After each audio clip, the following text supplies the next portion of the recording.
What's going on, y'all? So listen.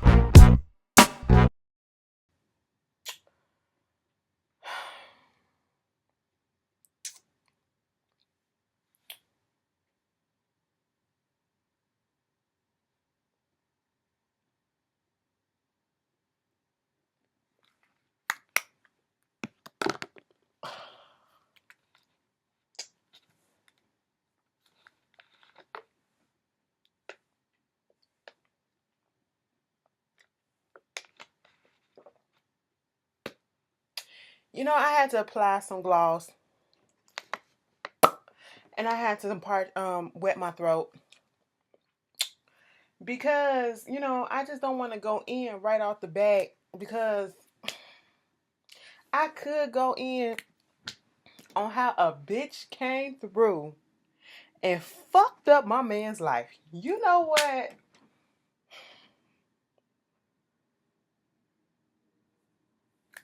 Anyway, y'all, this is Queen Sugar. Y'all already know what the deal is. Y'all know how I feel. And if you don't feel the same way, fuck you too. But no, listen. That is a good man right there, Nessa. Okay? Listen, and if you act like a hoe, bitch, you get treated like a hoe. And I'm talking about old girl. Anyway, let me start from the beginning. This is Queen Sugar, y'all. I'm sorry that I had to come on like this. All right. I'm deep in my feelings. The family is feeling it. I'm feeling it for my man, okay? He going through some things. He can't really express it, with his mouth, with his words. But I'm going to be his voice for right now, okay? Shit is fucked up, okay? That's what the fuck it is. Anyway. Let's get into this review. This is Queen Sugar, the premiere, season 3, episode 1. A rock, a river, and a tree, bitch. It should have been called a rock in a fucking hard place because that's where everybody was fucking at. I am so mad. I am so pissed off. Like, I didn't think it was going to go that way, but whatever. Don't forget tomorrow is Wednesday, which will be another episode, new episode of Queen Sugar. And next week it'll start coming back on this regular nights, which is at Wednesdays, okay? So just so we can get the schedule clear and all that. Bitch, this episode was cute. I like when they start the episode off, the seasons off, not too heavy, but give us just enough to build up on. So this episode really wasn't much. It was basically surrounded and circulating around this big basketball game, which didn't really look that big. I said, damn, this all the people that's gonna be there. I mean, in the hallway, it looked like a lot of people, but it's shit. It really wasn't that many people on either side in that little small ass gymnasium, but they down in the south and probably a rural part of Louisiana. So it's probably not that much. So I ain't even gonna go in like that. But, it was circulating around that. Sometimes, bitch, did I play it right, y'all? Okay, I just don't want to be too glossy, okay? But anyway, y'all know how sometimes it be in certain cities, even in your city or whatever. You got those two main rival basketball player high schools and, in basketball or football or whatever that brings the whole town together or the whole city together. And alumni come and all that stuff and just have a good time or whatever. So that's basically what the whole episode was surrounded around, this game, this basketball game for the most part, because when we first opens up, we see Charlie, she's outside running, and you know, um we see this car drive past and they got the Go Bears on their windows and they screaming out Go Bears and all this stuff because everybody's waiting for the game to happen. Charlie gets home. Charlie then fucking left that little loft area that she was working at and staying at on Queen Sugar Mill, bitch. Okay? She gone from that. And Mama done got her big ass house. And I said, bitch, to be quite honest, I am not mad at you. If you got the money to do it, okay? You better spend David's money and not yours. That's what you better do, all right? So after that, she goes in there trying to see if Micah is ready. Micah's about to go on some college tours and stuff like that, meet with the guidance counselor. I said, oh, Micah is growing up. Next year probably be his last year up in high school because he did say, he'll be going in a year and a half. Maybe. But this probably the new school year, so yeah, basketball season be towards the middle and, no football season. Okay, I'm trying to figure out how that shit used to go. It's been so long since I've been in high school. But any fucking way, bitch, they doing that. I was like, look at Micah. He got his little camera and stuff. That was a graduation gift. We see Nova at this meeting that she's having with these two women, okay, white women, of course, and they're talking about how her article was just so riveting, and we read all of your material, and we just want you to put a book together of all of your works and all of your thoughts and all this stuff. And, I just want to know exactly where did it come from? Like, who are you? Tell us something about you. She was like, well, I grew up like this. I always been this way. I always been the one, trying to seek out the injustices for the little people and get all this right or whatever. Mind you, Nova gave a deep ass reasoning, and she was getting into herself. She was like, she grassroots, all that stuff. And the only thing that it seemed like they got out of it is that, okay, so you ain't finna be grassroots no more. You about to be national. And you can't tell by Nova's demeanor that Nova is the type of person that is deep rooted in her community and grassroots type of functions and stuff like that. So we already setting this up to be like a conflict between whether or not she want to take her message on a global or a national scale, or she just want to stay with the little people in her community, because that's basically what the other guy was, that was her boyfriend in the last season, the black guy. He was trying to get her to go a little bit bigger and get on the TV and do all this stuff, but that's not what Nova wanted. She wanted to be about her community and be, to the point where she's still active in that community, and can reach out and literally touch these people. And so that's gonna be her little thing. When they come back, we see Vi. Well, she has a conversation with Vi. Vi and Hollywood are back. Our favorite auntie and uncle is back from their little European vacation. And you can just tell Vi was on some shit. As soon as she said she was on some herbs and stuff like that, I knew she was on what's that girl name? Nova shit. Okay, she was on that Novocaine. All right, I said, bitch, if you got it, make it feel good. Okay, you need to feel good. You got a reason. You got lupus, bitch. You just need some relief. Okay, so go ahead and do what you gotta do. And Nova is telling her about what happened, and she's saying, she don't want to be out there in the public like that. She don't want to be the face of this and the face of that. And I totally understand. So that is going to be her struggle and her dilemma. And as we see with Hollywood and Vi, we're going to see that, be like mentioning that she has lupus, her dilemma and their whole thing is going to be Hollywood trying to be there and protect her, and being overly cautious and overly protective of her because of her lupus, and not wanting to see her run herself down. Okay, he wants to take care of her. He wants her to slow down. He wants to be that man in her life that actually gives a damn and to look after her and make sure she's doing every step right. She's not doing so much, because later on in the season, we know she got the past stuff that's going to be coming up, and that's going to take a lot. And he got to work. He trying to figure out how to do that and not be so overbearing, because he got in his feeling when they went to the game, because Vi didn't want to take his hand and be helped up the stand and all that stuff, the bleachers. And she's like, you gotta let me do what I gotta do, okay? First of all, you're not my daddy, okay? I don't fuck my daddy. That's one thing. And second of all, I'm a grown ass woman. I know what's going on, and I know you over here protecting me. Bitch, he said a line to her that was like, um, he was like, I'ma always lift you up. I'ma always be protective. I said, bitch, now that was some simple shit right there, but it was just the way that he said, I'ma always lift you up. I said, ooh, ooh. Something just went through me like that. I said, you better do that, Hollywood.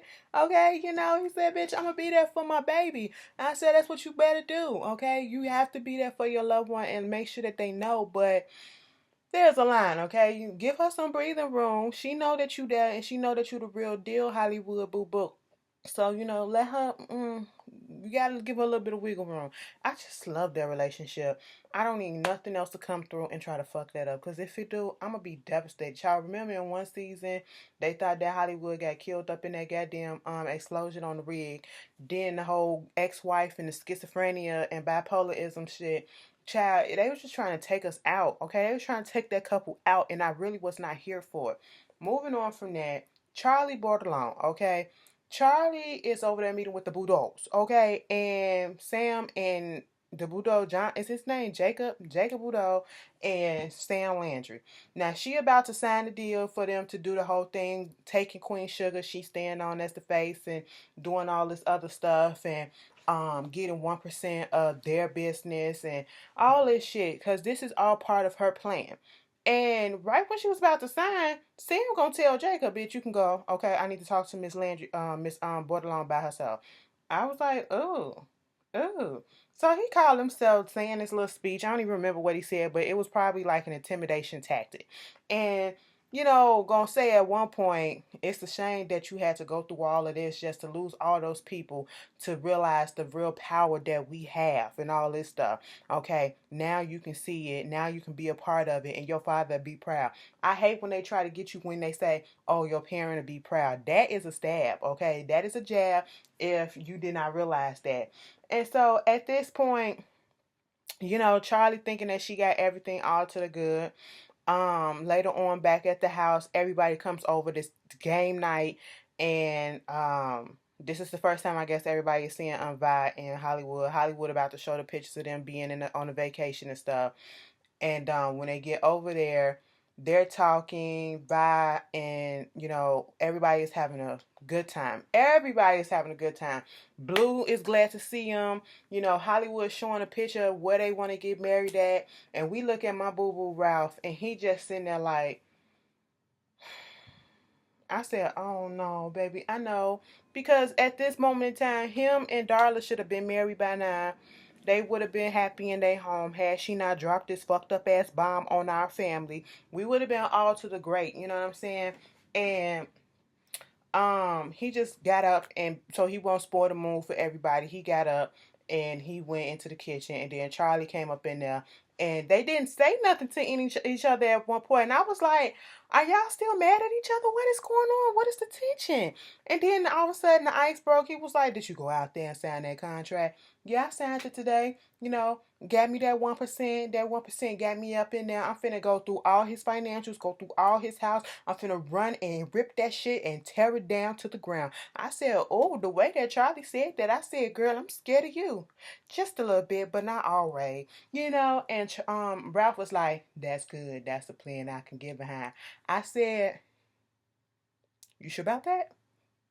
I hope it go well, boo. We already in turmoil. We don't need nothing else to fall down on our house, okay? Our foundation right now is a little shaky. We trying to get back on solid ground, baby. Okay, so anyway, moving on. They had their little bonding session or whatever right then and there. Speaking of Ralph, let me just go on a little bit, Blue. Okay, so Blue is about to start puberty. I can already tell. Blue is in pre-puberty age. I don't know how old the little boy is in real life. He probably like 7 or whatever. But they start him young these days, okay? I give him a couple more years. Like he in pre-puberty stage and he is acting the fuck out. And Blue, I know shit is fucked up, but you're gonna have to calm this little shit down, okay? You're gonna have to calm this little shit down, alright? You out here just acting a little butthole, okay? It's time for you to go to school, and you still sitting up there coloring and looking at TV and stuff like that. And then you back talking daddy. You're not supposed to back talk daddy like that, okay? You went back talk mama like that, okay? Because I will slap the shit out of you, alright? That's what it is. Pop. Who you talking to like that? Do that. That's all you need to do. Sometimes some kids will be like this, and then they'll go ahead and do what the fuck. Now, if you would have did what you had to do, you wouldn't have had to get popped, okay? Would you rather get popped or would you rather get spanked? All right. Probably rather get nothing if you go ahead and do what you got to do. Okay, straighten that face up. Straighten that motherfucking face up. What? That's what I thought. Okay. You get in there and put your shit on so we can get the fuck up out of here because I got to go to work too. The hell? Hell you think this is? Did you pay bills up in this motherfucker? No, you are living up in this motherfucker for free. Okay, you better stop playing. Talking about something. I want to take a Lunchable to lunch, okay? When Mama was here, she was making actual sandwiches. We ain't got shit to make no fucking sandwiches right now. You getting a goddamn 96-cent Lunchable, okay? It's food. At least when you ain't sitting you there with no food, okay? We sending you there with something. And you get a little treat out that bitch. Now, if it's the 96-cent kind, then you probably not. You probably just getting the meat, the crackers, and the cheese. Okay, you don't even get a goddamn drink. Oh, yeah, you probably do get a little thing. Boy, you better calm the fuck down, okay? He is acting out because Darla is not there. And at one point, he do see a box with Darla things in it, asking why her stuff is over here. What's going on with that? They get to the basketball game. Ralph is telling him, don't go nowhere. He gets up and go with Vi and Charlie to go get some refreshments. I said, you know what? And I'm so glad Ralph did not just let him go and carry on like that. Ralph got the fuck up and went over there and talked to his ass too, you know. And then I tell you, you're gonna have to do this. Why are you doing this to me? What's going on with you? He see everything that's going on, and you can't really be mad 100% at the child because he's acting out because of the whole situation that's happened with Darla being not in the house, and we have to understand where his feelings are at in this because he already went through not having his mom, went through tumultuous situation with being with his mom when he was younger, then not being with her, then her coming back in his life. It's like a seesawing thing, and his emotions is just going wild too. It's like we worried about Ralph's emotions and everybody else's emotions, but what about Blue? He's deeply affected as well. You know, even though it may seem like they don't know what's going on, he knows some shit ain't right. Like Blue said in the little preview thing they did, the little special, he's becoming aware of everything that's going on. I was like, he's so cute. Taught you well, but you better knock that shit out. Okay. So after that, you know, everybody gets to the game and it's Collins versus the Bears, okay? And so they get there, everything cool. You know, Charlie sees Remy, don't say nothing to him. Then he see her, he's smiling and all that stuff. She look and she turned right back away. I said, damn, you could at least did like this. You ain't have to go or like, hey, or you could have just went and then turned around, gave him a quick little smirk like you acknowledged it, bitch. Damn, she acted like Remy was the goddamn devil. I was like, girl, get your shit together, okay? We want you to be happy, but shit. Come on, little bougie. After that, you know, I was looking at the game, okay? And if y'all look at, what is his name? I am Zoe or goddamn Zoe, whatever. He did a video about how it said the white pep rally schools versus the black girl pep rally. And when they had them girls on that floor, they was doing all the moves and shit that he was saying on both sides. I said, bitch, that was up here cracking up because I was like, look at the little white girls. They was just like, yay, okay, go Tigers. And the black girl was like, yay, okay, go Bears, go Bears. I said, bitch, that shit had me fucking rolling. But anyway, that was cute enough. They sitting there, they having a good time. The guy come out there, mind you, let me just take that shit back because it's all ties in. When Charlie goes get the refreshment with Vi, okay, she's in line. And somebody was like, here's your change, Officer Orson. Charlie looks up and was like, wait a minute, what? Because early in the episode, when Charlie first got back from her little run, she got a text message from somebody named Vicky. And she was like, I got some information that you wanted about that officer. His name is Officer Orson. Okay. That was the officer who pulled over Micah, put that gun in his mouth, and pulled the trigger as if he was going to shoot him. Okay? Yes, that was him. Now, see, Charlie was better than me. And that was why Charlie did this and not me. Because I would have said, ain't this about a motherfucking bitch? You got your goddamn nerves to be here at this children's event when you know the fuck shit that you be doing with your grandson right here? Oh, Lil Hayes, your granddaddy ain't shit, bitch. Oh, it would have been one. But see, Charlie did it right. Because Charlie didn't want to cause a ruckus yet. Because Charlie building the fucking case and plan. Because you got to present the evidence first. So that bitch won't come up here and talk about something. I don't know what the fuck she talking about. She lying on me. She attacked me and all that shit. Because, bitch, had it been me and my ghetto ass, it just wouldn't have went that way, okay? I would have saw red and it would have been shown all on my face because none of them little pleasantries would have came out of my mouth, okay? It would have been a whole bunch of fuck you bitches, okay, coming out. You low down, dirty, racist ass cunt. All that shit would have came out of my mouth. I'm sorry, I'm just being honest. But she was about to go over there and snap off, but she calmed herself back because she saw the grandson, okay? And, you know, she made up a little chitter-chatter with him and he was all cool and nice and shit. Bitch, later on in the episode, she gets another message from Vicky who said, hey, we got this, he done it to somebody else. Bitch, it's a video of him beating the shit out of this black guy after he forcibly threw him against his cop car, took the little billy thing or whatever, the ball or whatever, and just started hitting him until he passed out and was still hitting him on the ground. I said, bitch, what the fuck? Charlie said, leak that shit. I said, that's what the fuck you better do. Don't leak it. Just put it up there. Don't say leak. We intentionally put that out there, okay? That's what you do. And she was like, go ahead and put that shit out there. Okay, so back at the game, the announcer coming in talking about the little rivalry, who all from this class, who all from this school, who all from that school. Okay, cute enough. And then they was like, we want to get our Collins' very own Casey to come out here and sing the Star Spangled Banner, the national anthem. Bitch, why they do that? Miss Casey came out there. Oh, say, can you see by the dawn's? I said, girl, no. Girl, no. Girl, it was some black kids that were sitting all black. And I said, go up there and take care of that. They said, okay, I got you. They walked right in front of her, stood up, and stood on the knee, bent on the knee, and was like, make me move. Make me move. Nova was sitting around looking like, bitch, you know, she peeped it first. She was just looking like, okay. Power to the motherfucking people, bitch. I said, that's what you better fucking do, alright? They was like, boo, boo. The fuck are you doing? Get your black asses off the fucking stage, okay? You thugs. You disrespecting the fucking anthem. Get out of here. Go back to your homes. I said, and then pulled that Confederate flag up. So they thugs just because they kneel. They thugs just because they kneeled and didn't do shit else. What was stopping her from for continuing to sing? To be quite honest, I don't see nothing disrespectful about kneeling. Kneeling is something that is actually a respectful thing, and that was came up by a veteran too. So, all right, people don't do their research. But anyway, that shit happened. Security came out and they tried to pull the kids off the floor, but they ain't touched the what's they call it? They didn't touch the other players because players on both sides, both teams, the black players, they got on their knee too.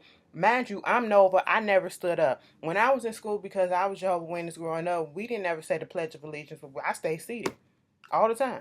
Each and every time. I ain't getting in trouble for that shit because it was a religious thing. You know what I'm saying? But they took care of that. Of course the Bears won, you know. And after that, they go down to this little place, having a drink. Nova overhears these grown ass men talking about the game and talking about how them kids gonna come up in there acting like that. You know, of course she had to read the fuck out of them a little bit. And, you know, you see Remy there. Vi told Charlie go over there and tell Remy to bring his ass over here. I don't give a fuck what's going on between y'all, but he's still family to us. She tried to do that, and Remy said, "Nah, let's all to the good. I'm gonna have to pass on that." All right. I said, "Shit." Meanwhile, back at the game, when Ralph and was trying to put Blue up in that car, he was giving him all type of love. I can do it. I can do it. I was like, "Kid, then do it, then, little bitch." You know, I didn't want to call my baby that. I didn't want to call him that, but it just slipped out because he was just doing the most. And you know, this is why kids, you know, you just have to with them. All right, this little thought ass bitch gonna come up there to my man. Okay, it's like they smell and they sniff and they can. It's like a smell. You know how dog got dog ears? They can hear shit like miles away and shit like that. She could smell it. She could smell the desperate, the vulnerability on Ralph. She could smell the grief. She could smell the need, okay? Because at the current moment, I'm not home, so I ain't finna do shit with that nigga, okay? I wasn't doing shit with him anyway. That's why Darla was there to take care of those activities, all right? I'm there for comfort, but see, I wasn't at home yet. You know what I'm saying? I was out of the town. And she brings her ass up there talking about some. So bird on the street, you and Dollar ain't together no more. First of all, she said you and old girl ain't together no more. I mean, I'm just saying, I'm pretty sure you need somebody to be right next to you in bed doing the things that she can't do, that you ain't getting now. I said, bitch, Ralph, get your ass in the motherfucking car before I bust your head. Okay? He get in the car. I said, you better not call that hoe up. He called that hoe up. He called that hoe up and he told that hoe he treated her just like one. He treated her just like one. And you come on to me like one, I'm going to treat you like one. He told her when she got out the car, she started walking up the steps. He said, nah, you ain't going inside the house. I said, bitch, is you finna take her to the shed, okay? Or you finna take her into your truck, okay? Which one? Because they went around the building, okay? Which one? You finna fuck her right here on the wall. Which one is it? I said, shit. Okay. You know, what other part? Um, Jacob popping up on Charlie. Jacob want to fuck Charlie so bad. We already know that shit. Charlie did let Micah go out with his friends or whatever, and she told him that his curfew was at 12 o'clock and he was 30 minutes over, so she had got a little paranoid or whatever. But Micah was literally right there in the house, and then Kiki calling on the phone telling her what's up, and we see the scene where Nova was sitting down with the four little kids who were kneeling, okay, and they was explaining why they did it and what it was for and the injustices and all that stuff and the notoriety they getting from it, and everybody is just loving it. Noah, this is Nova's lane, okay, this is what she's about, so of course she was all the way here for it. Then you know, at the end of the episode, Ralph gets a phone call from Darla. He just said, hold on a minute, and gave that phone to Blue. She was like, can we at least just talk about this? No, we can't talk about shit. Can we talk about what? Okay? Cause listen, we ain't got shit else to talk about right now. We ain't got shit else to talk about. Okay? Cause at the end of the episode, you know, Ralph and Nova went to the center, the doctor, whatever DNA place, to get his test results about Blue. At first I thought that, you know, Blue was gonna be his. But Blue ain't his. And the only reason why I thought that it was going to come out and say that it was his was when he was looking at the results. And I like the fact that Charlie and Nova did not hoover over him, and they just they hovered elsewhere. They went elsewhere and let him look at his results, and he went like this. At first he was like this, then he went. And I saw with that little smirk, I thought that that was like, okay, that's Blue Daddy. That's our kid. That's our kid. And then he just said, this don't mean nothing. This don't mean nothing. This ain't gonna change nothing. And I said, damn. Damn it. Damn it. Damn it. I was just over it. I was just over it. You know, it was cute, that little scene Charlie had with the daddy friend. You know, he need back surgery and all that shit. But I'm still stuck on the fact that this Holden came in and just fucked our family up. Like, I mean, just fucked our family up. I cannot wait to see what's gonna happen in this season. This season look like it's gonna be good. And I wanna see this one particular scene where Michael was in the car with his daddy and she was like, so you knew about her the whole time? Does mama know? And I'm thinking that maybe Davis got another kid on the side and didn't tell Charlie. Because that's how Michael got pissed off. That's how I seen.